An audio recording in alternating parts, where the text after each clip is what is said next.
And review embargo over, let's talk about The Odyssey. Now, it seems like a massive portion of the internet decided that this movie was going to be an absolute flop, a commercial failure, a massive disaster, long before they even had the chance to see it. I've just stepped out of the South African premiere of the film, seen it at IMAX. It was something else entirely. Let's chat about it and why every single one of those people are going to be wrong. Thanks to everything we do here at What's Popping, I get to watch a lot of movies, and recently that's actually got me feeling quite cynical. Not necessarily because films are getting worse exactly, but because it feels like the genuine search for quality has disappeared from the industry. So when Christopher Nolan went ahead and said in one of his early interviews for The Odyssey that he feels like one of the biggest risks in Hollywood nowadays is not taking a risk, that really piqued my interest and had me incredibly excited for this film. Now look, there's a growing corner of the internet that has always thrived on outrage, but the large proportion of the internet that's decided that there's going to be sheer hatred of this film before even seeing it, honestly, I just don't get it. Christopher Nolan is one of the greatest directors of our time.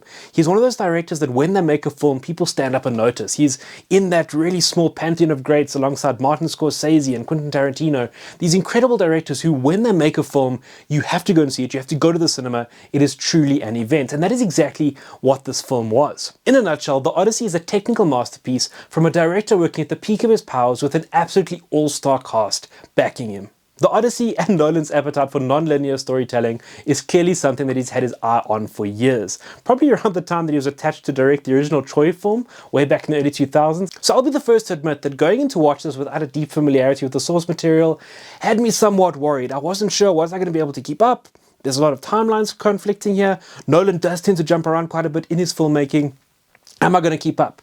I have seen Troy, I have seen some of those earlier films, I'm familiar with some of the characters and the overall themes of The Odyssey, but was I going to be able to keep up on this decade-long trip back from the Trojan War? And the answer, thankfully, is a resounding yes. And I think the reason that really works is the film can briefly be summarized into three key structural segments. First up, we see Odysseus the legend. We're introduced to the character from other people's perspectives. We get a little bit of a POV from his side of things as to why he is the way he is. What kind of leader is he? Is he someone who's destined for greatness? That is all made very clear in about a 25-minute opening sequence where we go through Odysseus the legend, Odysseus the figure, and get an idea of what this character is about, where he's come from, and where he's going to be going. Because this film does span over 20 years, 10 years spent at the Trojan War, 10 years getting back, and then everything that goes on when he returns to Ithaca. So there's a lot going on in this film, and trying to keep up with it does seem a bit daunting at first. It's nearly a 3-hour film, which Nolan, of course, is really well known for, these long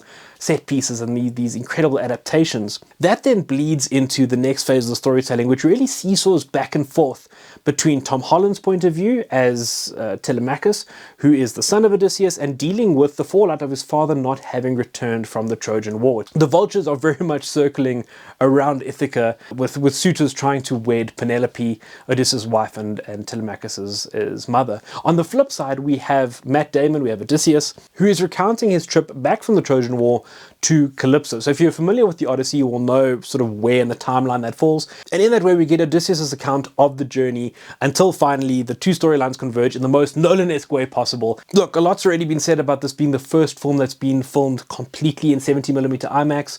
Hard rules about 3-minute long takes, noise on set, eye lines for actors, the amount of technology that had to be developed, not just utilized, developed for this film in order to make it possible is in and of itself an incredible feat of cinema. And I meant it when I call this a technical masterpiece. The visuals are unlike anything you've ever seen. The Cyclops lair, the feeling of the ocean, the sacking of Troy, the time spent on the Trojan beaches, even the movement of the Trojan horse up into the city of Troy is in and itself an event. And each one of these set pieces would be standouts in another film. But with the Odyssey being on the scale that it is and the sense of immersion that you feel into this film, they kind of flow one into the next. And you're just taken on this incredible journey that sees those 3 hours absolutely fly by as you're just really treated to a visual spectacle that just takes you into Nolan's interpretation of Homer's world. Speaking of immersion, we have to touch on Ludwig Göransson's score. He returns after doing Oppenheimer with Christopher Nolan to provide the score for this, and honestly, you wouldn't quite know it's him. He recently also just did the score for The Mandalorian and Grogu. Completely different. If you look at the scores for The Mandalorian and Grogu, Oppenheimer, and then The Odyssey, you would not tell that they're the same composer. And I think it really comes down to the fact that Nolan didn't want an orchestra involved with the score for this one. And what that stripped back score really did was allow the sound designer to really shine and breathe. I think that I didn't really notice the score, but as a result of not feeling the score there, the sound design just felt that much more elevated. At the end of the day, what that allows you to do is really immerse yourself in the action and almost feel like you're a part of it as a crew, without waiting for some orchestral overture or something to whisk you away. You're really immersed in the sound of footsteps on the beach, of swords clashing, men screaming. The scene with the Cyclops is really jarring when it's one of the loudest things you've heard in the entire film. And it's meant to be jarring, it's meant to pull you out of it. And I think the fact that the score is so stripped back allows that sound design to really shine. Matt Damon is really the standout as Odysseus. He really manages to balance this theme of him being a man who is a warrior of legend, but also buckling under this intense strain of the responsibility of his men, of getting back to his family, of taking care of his home.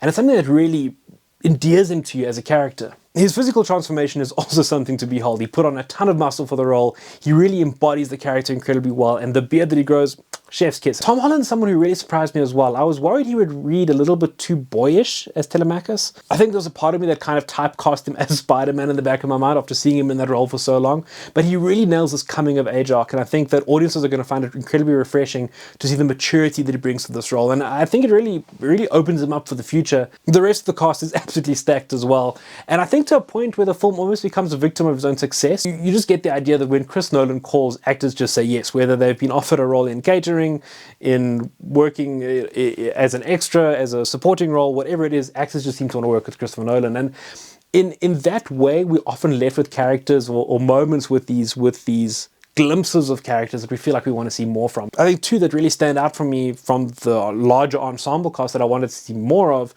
were definitely John Bernthal and Sam Morton. I feel like there was so much left on the table with their characters, but not enough time to dig into them. And the movie does move along at a fair clip. It has got a lot to cover. We've got over 20 years to get through.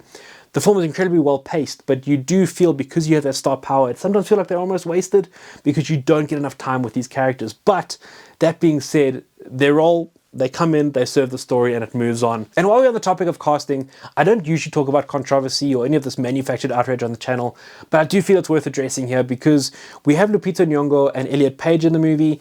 I feel like a lot of what we've seen online regarding their roles has been completely blown out of proportion. If you look at Elliot Page, for example, people saying that they play Achilles. They don't.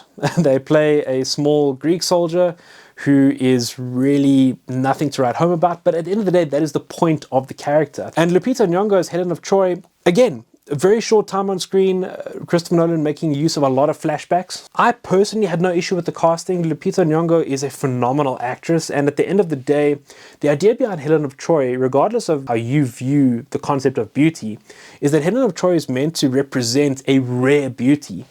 And considering the look of the rest of the cast, Lupita Nyong'o exemplifies that on top of being an incredible actress. You need an actor who's going to be able to come in, fill up that screen time, and make an impact, despite the fact that they might only be on screen for, in total, between Elliot Page and Lupita Nyong'o, maybe 5 minutes of the film, if I'm being generous. John Leguizamo is brilliant in this film as well. I think he has this really dynamic role as a bit of connective tissue between Telemachus and Odysseus. He's someone who's been across the entire timeline of the film, and he quietly steals literally every scene he's in. I wouldn't be surprised if he picks up a couple of nominations for Best Supporting Actor. Look, I think at the end of the day, I came into this film a little bit apprehensive. There was a lot of discourse around this film. I was cautiously optimistic, and at the end of the day, that optimism was well rewarded. I was completely blown away by The Odyssey. It is going to be, I can tell you right now, my film of the year.